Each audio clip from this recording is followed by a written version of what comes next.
cena clássica do Evangelho, nós vamos ver o poder de integração da diferença, da contemplação do outro e de nos tornar iguais. A mulher adúltera do Evangelho, lembram dessa cena? Então aquela mulher estava vindo com as pessoas empurrando-a e com pedras na mão.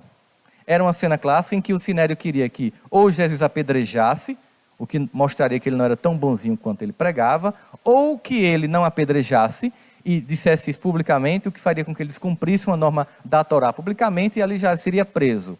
Era aquela velha situação, se correr o bicho pega, se ficar o bicho come. Aparentemente não tinha saída para um homem comum, mas para um homem especial, sim. A multidão vai chegando, com as pedras na mão. Olha, nós sabemos que ele poderia usar algumas estratégias. Se a multidão está lá e você está conversando com sua vizinha, conversando e vem uma multidão com pedra na mão, na sua cultura, que diz que aquela mulher deveria ser apedrejada, e você faz parte daquela cultura, que o Código de Conduta Civil também é o Código Moral, que é a Torá, você sentindo que estava cumprindo um dever público, fazendo o que todo mundo fazia, quando a pessoa passava, a multidão passava, você que estava conversando, você também pegava a sua pedra para jogar, porque você estava reproduzindo o comportamento da massa, sem refletir. E a mulher foi chegando perto de Jesus, e ele poderia usar algumas estratégias diferentes da que ele usou. Ele poderia, usar a capa da invisibilidade de Harry Potter e jogar sobre ela. Ela não seria vista e não seria apedrejada. 2, ele poderia fazer com que aquelas pedras se transformassem em pó, de modo que as pessoas não conseguiriam ter força com pó para jogar naquela mulher e ela morrer. Ele poderia fazer ela flutuar, ele poderia fazer qualquer uma coisa dessas que mudaria o componente físico-químico daquele ambiente, que ele tinha feito já, e ele não fez isso. Por que ele não fez isso?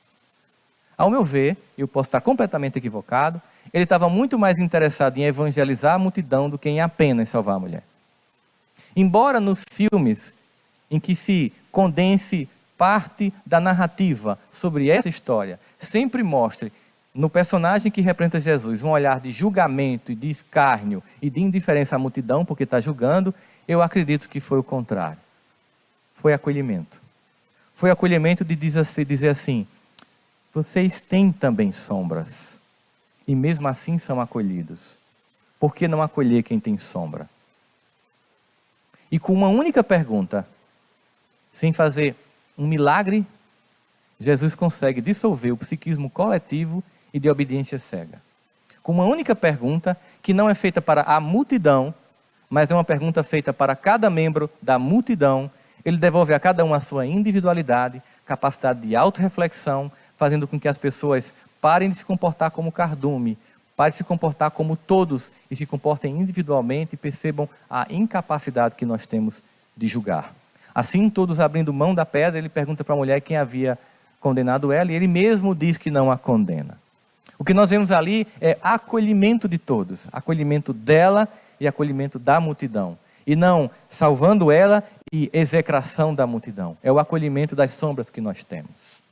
Mas passou-se muitos tempos, muitos anos em relação àquela cena, centenas de anos, vários séculos.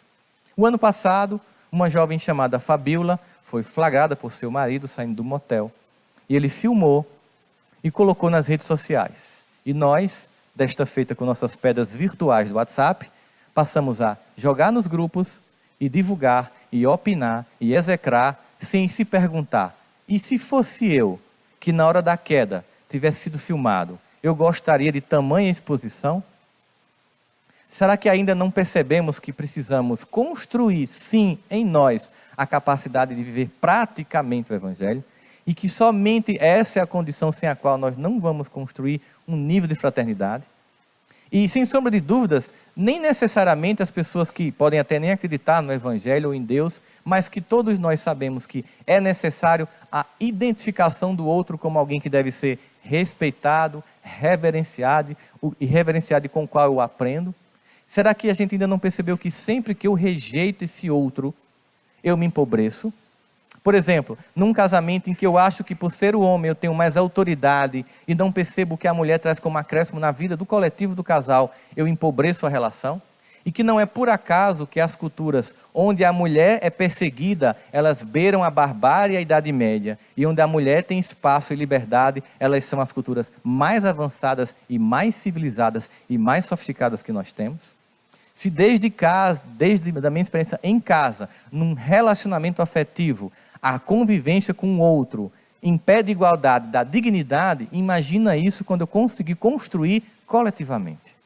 Imagina quando eu conseguir sair na rua e a pessoa que me é indiferente por não conhecê-la emane para meu coração um sentimento de amor como alguém que mora na minha casa. Imagine quando nós construirmos isso. Esse é o objetivo de estarmos aqui. Web Rádio Fraternidade, a emissora do bem na internet.